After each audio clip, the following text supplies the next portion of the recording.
picks up a 30-06 and just fire, and the creature disappeared in a flash of light. Bigfoot could be some sort of supernatural creature, like a phantom. Much more aggressive when encountered. On November 9th, 1951, British explorers Eric Shipton and Michael Ward were on Mount Everest when they stumbled upon what had appeared to be a strange, creepy creature. At 18,000 feet, they found a mile-long trail of unusual footprints. These prints looked like they belonged to a human, but they were twice the normal size. What kind of creature could have left these tracks? Let us explore the hidden truth behind these gigantic footprints that still haunt humanity to this day. New findings of Bigfoot's footprints. Jeff Meldrum's examination of footprints suggests they come from a large primate that walks on two legs, similar to humans. These footprints are bigger than our own and lack a divergent big toe, indicating this creature is perfectly suited to living on flat, solid ground, unlike other primates that might climb trees. The photographs from a recent exploration that captured these footprints sparked a huge wave of interest, leading to the popular legend of Bigfoot. Many people wonder about the origins of these large footprints. Are they a trick, or do they belong to a hidden creature living far from human touch? According to the tales from the Himalayan region, there's a creature called the Yeti, or the abominable snowman, which matches the descriptions of what people are calling Bigfoot. This Himalayan Yeti is often noted to be a bit shorter than 6 feet and tends to be more aggressive if it crosses paths with people. All these sightings suggest a creature that's good at staying out of sight, almost as if it's hiding right under our noses. The clearest proof we have of its existence are the footprints it leaves, which is why it's often called Bigfoot. Nick Redfern discusses why capturing Bigfoot is so difficult. He suggests that Bigfoot might not just be a regular animal, but something stranger, possibly even a supernatural being. If Bigfoot is a real creature, it must be very rare, which would explain why sightings are so uncommon. Ever since the first sighting near Mount Everest, there have been numerous reports of large, ape-like creatures seen on every continent, with a lot of them coming from the Pacific Northwest in the United States, including places like Mount Shasta in Northern California. Chris O'Brien shares a scary experience on Mount Shasta, where the dense woods made it hard to move. Suddenly, a loud noise that sounded like a mix of an elephant trumpeting and a lion roaring shook the area, accompanied by an awful smell. This terrifying experience caused him and his group to rush down the mountain, nearly losing control on the sharp turns. Linda Moulton Howe tells a story about a Montana rancher who encountered a tall, reddish-brown, hairy creature that looked like a primate. When he shot at it, the creature disappeared in a flash of light, leaving everyone confused about what these beings are and what they might want from us. In Uinta County, Utah, there's a famous area known as Skinwalker Ranch, covering 512 acres and surrounded by high mountain peaks. This place is known for strange events like UFO sightings, encounters with frightening creatures, animal harm, and other unexplained occurrences. The local Ute tribe warns about a dark force in this area, where bizarre incidents have been reported for centuries. Skinwalker Ranch has become a center for these strange happenings, located in a desert-like high prairie region. What exactly happens there remains largely unexplained. Native American stories, supported by archaeological evidence, suggest that an otherworldly presence has been around Skinwalker Ranch for over 10,000 years. The first European settlers who passed through this area in the late 1700s also wrote about strange experiences, adding to the rich history of unusual events at the ranch. The legend of Bigfoot, or the Yeti, has fascinated people all over the world for decades. Whether seen in the snowy mountains of the Himalayas or the dense forests of North America, this creature continues to be a source of fascination and speculation. With every footprint found, every story told, the interest in these creatures grows, as does the debate over their existence. Are they remnants of a prehistoric past, or something entirely different? As explorations continue and technology improves, perhaps one day we'll have the answers we're looking for about these elusive beings. Meanwhile, the tales and sightings keep our curiosity alive, driving explorers and scientists to keep searching for the truth behind these legendary creatures. The earliest European explorers to venture through the Uinta Basin, specifically Franciscan monks, encountered unexplained phenomena in the skies above their nightly campfires, phenomena that we would today classify as UFOs. This region, steeped in the history of indigenous tribes, has long been a center for unexplained events that have been experienced and passed down through generations. Skinwalker Ranch, located within this basin, has famously become a focal point for a wide range of unusual occurrences. From Bigfoot's footprints to the strange events at Skinwalker Ranch, things get even more interesting. Strange events at Skinwalker Ranch. It has gained notoriety for events such as inexplicable animal deaths and illnesses triggered simply by digging into its soil. There are also tales of shadowy figures that dart out from the trees. Given the frequent sightings of unidentified flying objects and various other strange aerial phenomena, the ranch has been dubbed by some as a playground of the supernatural, overflowing with inexplicable happenings. The most famous tale associated with Skinwalker Ranch is that of the Skinwalker, which the ranch is named after. The connection of this creature to the ranch dates back to the mid-19th century. In January 1864, a severe conflict over land rights involving the Navajos, UTEs, and U.S. military in Utah and Arizona culminated in a tragic event.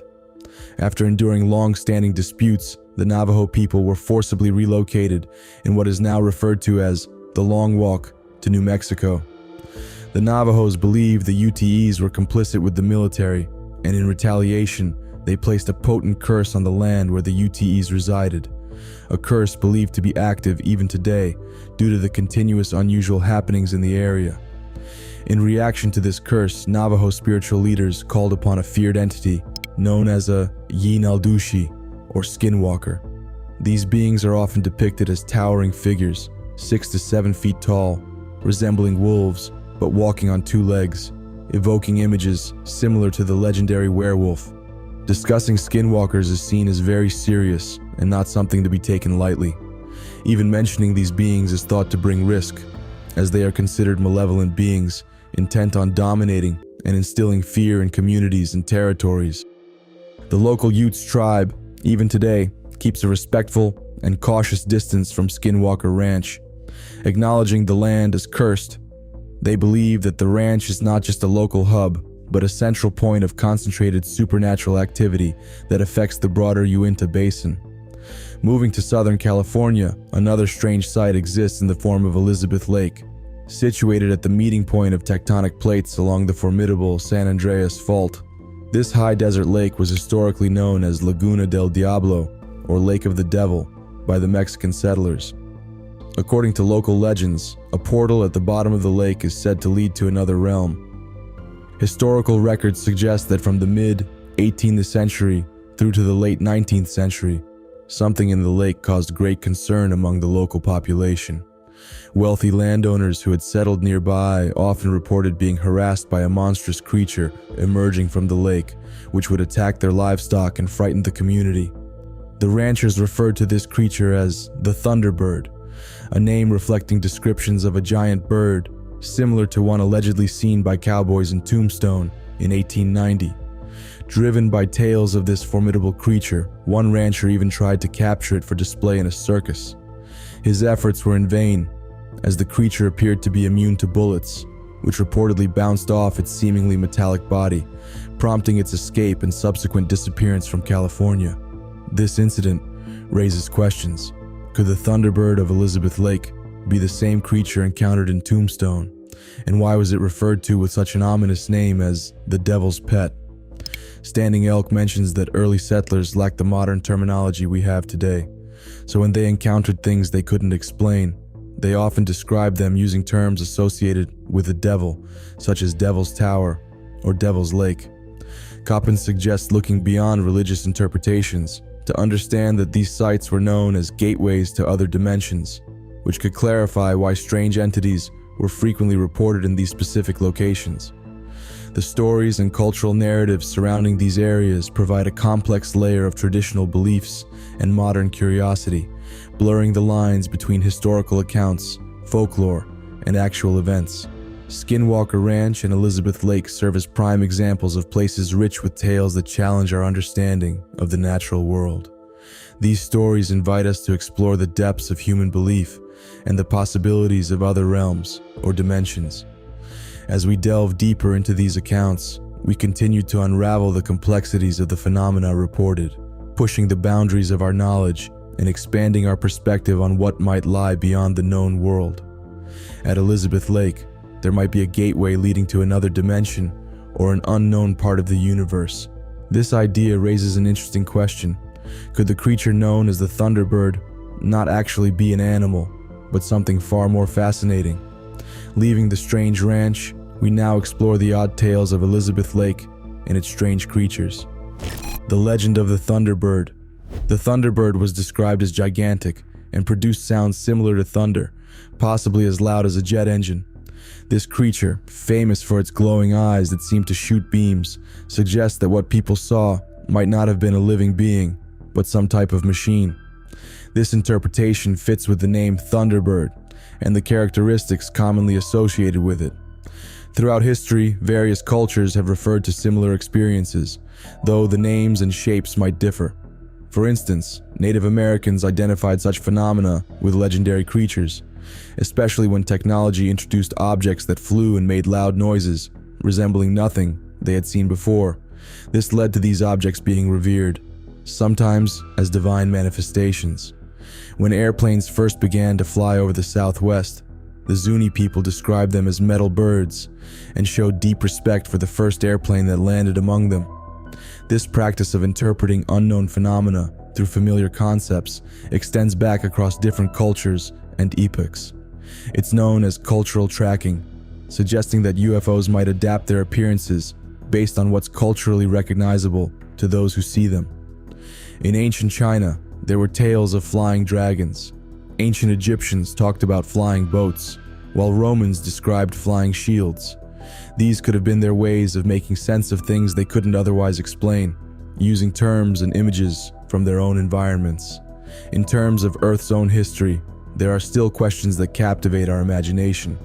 For example, some experts believe that a massive asteroid impact in what is now Mexico's Yucatan Peninsula around 65 million years ago caused a global climate shift that led to the mass extinction of dinosaurs. Yet, this leads to speculation. Could some dinosaurs have survived, possibly evolving into the creatures that fuel today's legends? Paleontologists maintain that dinosaurs have been extinct for 65 million years. However, there continue to be reports of creatures that seem prehistoric, reminiscent of dinosaurs, similar to how ancient animals like the coelacanth, alligators, sharks, and turtles have survived through the ages. One of the most enduring legends is that of the Loch Ness Monster, deeply ingrained in Scottish culture. Stories of sightings trace back to 565 AD, with the earliest recorded by Saint Columba, a monk who established monasteries in Ireland and Scotland. His writings include a tale of a man eliminated by a creature in Loch Ness, which Columba confronted by sending another man into the lake. When the creature approached, Columba reportedly commanded it to leave, and it did, never to harm another person. Loch Ness itself is ideally suited for hiding a large creature. It's long, wide, and incredibly deep, with dark waters that make it difficult to see into the depths. This environment raises questions about the origins of the Loch Ness Monster. Is it a leftover from the dinosaur era, or could it be something from beyond our world? Moreover, Loch Ness has been a hotspot for UFO sightings, with numerous reports of strange, bright objects hovering above the lake at night. These sightings are distinct from conventional aircraft or natural phenomena, adding another layer of intrigue to the area. This leads to broader discussions about other legendary sea monsters. Could creatures like the biblical Leviathan or the multi-headed Hydra from Greek mythology be descendants of ancient dinosaurs, or might they have extraterrestrial origins? The Leviathan, often depicted as a massive sea serpent, is said to guard the gates to the underworld in the ocean depths. The Hydra, known for its regenerative abilities in myth, posed a significant challenge to Hercules, who had to use clever tactics to defeat it. In the cold waters of Scandinavia, the Kraken looms large in local folklore as a massive sea monster notorious for its attacks on ships. Sailors feared not just the creature itself, but also the whirlpools it could create, potentially pulling entire ships under the water. These tales, woven into the fabric of various cultures, suggest a complex relationship between humans and the unexplained. They serve as reminders of how myths and stories can evolve, persisting through centuries and continuing to spark curiosity. Each story, whether it's of a lake monster, a sea serpent, or an otherworldly visitor, encourages us to explore and question the unknown. They challenge us to consider the limits of our knowledge and invite us to imagine what might lie beyond the familiar and the visible, whether lurking in the depths of our oceans or hidden in the shadows of our forests. From lake monsters to strange things in the sky, let's see how unexplained flying objects keep us guessing. UFO sightings in America. Unidentified flying objects have long captivated and confused people across the United States.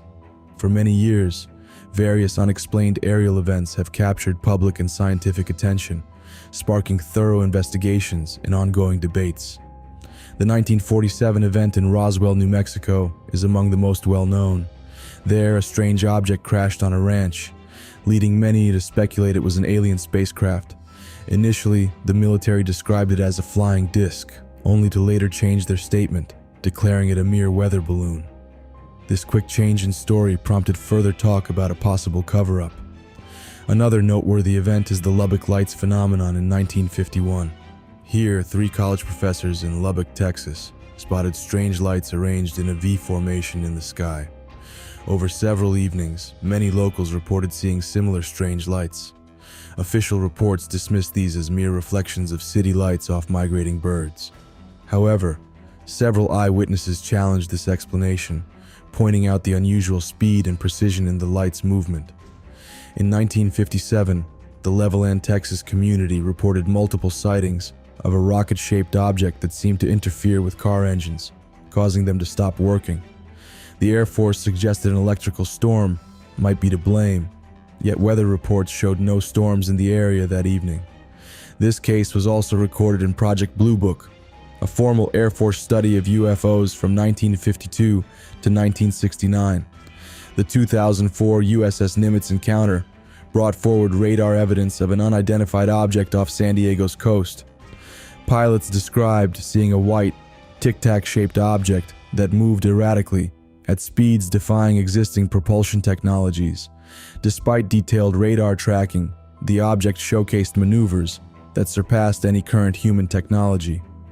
In 2006, personnel at Chicago's O'Hare International Airport reported seeing a metallic, saucer-shaped object hovering in the sky.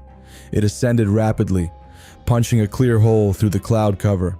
The Federal Aviation Administration chose not to pursue an investigation, dismissing the event as a weather-related phenomenon. Stephenville, Texas became the focus in 2008 when residents observed bright lights that moved in unique patterns across the sky. Although the Air Force later stated that F-16s were operating in the area, locals were convinced that the capabilities of the lights exceeded those of conventional aircraft. The 2015 East Coast Go Fast incident showcased video footage from an encounter between an FAA-18 Super Hornet and a swiftly moving object at 25,000 feet, which displayed no visible propulsion system and could rotate mid-air. This footage, along with others, came to public attention after the disclosure of the Advanced Aerospace Threat Identification Program, a previously undisclosed Pentagon project running from 2007 to 2012 to assess aerial phenomena. The 1997 Phoenix Lights incident is another significant sighting where thousands saw a formation of lights in a V-shape over Arizona. Although the Air Force later attributed these to flares used during training exercises, many onlookers remained skeptical of this explanation. Finally, the Tehran incident in 1976 involved fighter jets that encountered a luminous object which disrupted their instrumentation.